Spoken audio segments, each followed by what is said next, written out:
Last year, I set myself the challenge of turning an old garden shed into something amazing. It was a great distraction for what was going on outside in the real world. I had so many plans with so many great ideas, but then the world started opening up and things were starting to go back to normal. The plans were pushed aside, until now. Creating the spaceship shed is one of the best things I've ever created in my life.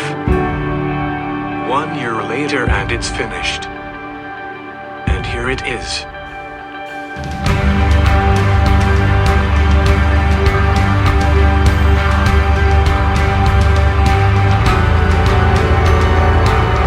Plants surround the spaceship shed, including some strange plants like a blue tomato.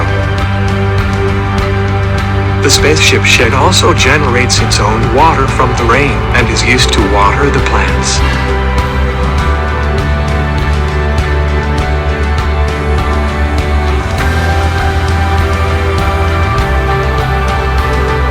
Let's take a look inside.